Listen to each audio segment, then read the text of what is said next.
వేసవిలో మనకి యాసంగి పంట తీసివేసిన తర్వాత గానీ, కోతల తర్వాత లేక వేసవి పంట కోతల తర్వాత పడిన కొద్దిపాటి వర్షాల తర్వాత చేసే దుక్కులను గానీ, లోతు దుక్కులను గానీ, లోతుగా దున్నడాన్ని గానీ మనము వేసవి దుక్కులని పిలవడం జరుగుతుంది. వీటి ప్రయోజనాలు మనం గమనించినట్టయితే ముఖ్యంగా భూమి యొక్క నీటి నిల్వ సామర్థ్యం పెరుగుతుంది. అట్లాగే కలుపు నివారణ మనం చేయవచ్చు. అట్లాగే సస్యరక్షణలో కూడా ఈ యొక్క వేసవి లోతు వేసవి దుక్కులనేది మనకి ఉపయోగపడతాయి.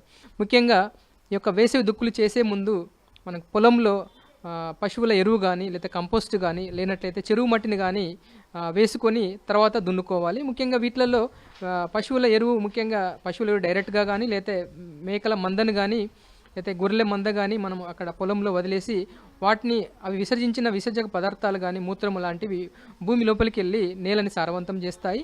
అట్లాగే చెరువు మట్టి అనేది చాలా సారవంతమైనది.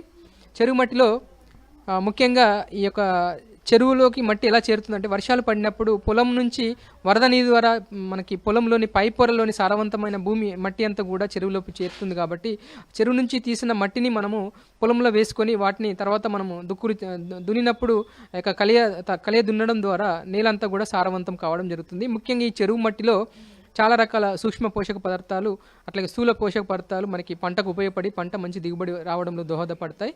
ముఖ్యంగా నత్రజని, భాస్వరము అట్లాగే పొటాష్ ఎరువులు కూడా దీంట్లో మనకి ఉండడం గమనించవచ్చు. ముఖ్యంగా 0.3% నత్రజని, 0.2% భాస్వరం అట్లాగే 0.4% పొటాష్ ఎరువులు అనేవి మనకి యొక్క చెరువు మట్టిలో ఉంటాయి.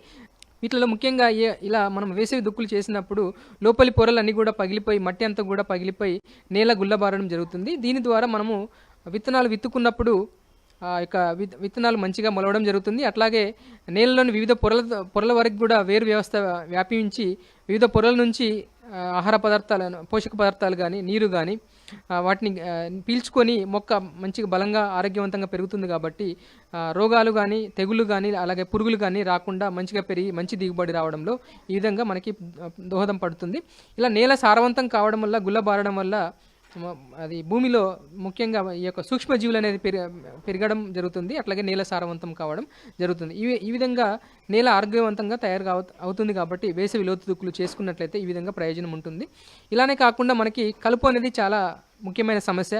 ఏ రకమైన పంటలు చూసినప్పటికీ కూడా ఈ యొక్క కలుపు మొక్కలు అనేది మనకి పంట వేసుకున్నప్పుడు పంటతో పాటు పెరుగుతాయి. తర్వాత కూడా మనకి పంట తీసేసిన తర్వాత కూడా మనం ఈ యొక్క కలుపు మొక్కలను గమనించవచ్చు. ముఖ్యంగా ఈ యొక్క కలుపు మొక్కలు అనేటి మనకి వేసవి లోతు దుక్కులు చేసినప్పుడు ఈ యొక్క భూమిలో ఉండే యొక్క కలుపు మొక్కల అవశేషాలు కానీ కలుపు మొక్కల విత్తనాలు కానీ కలుపు మొక్కల దుంపలు కానీ ఈ రకరకాలైన కలుపు మొక్కల అవశేషాలు అవన్నీ కూడా నిర్మూలించబడతాయి.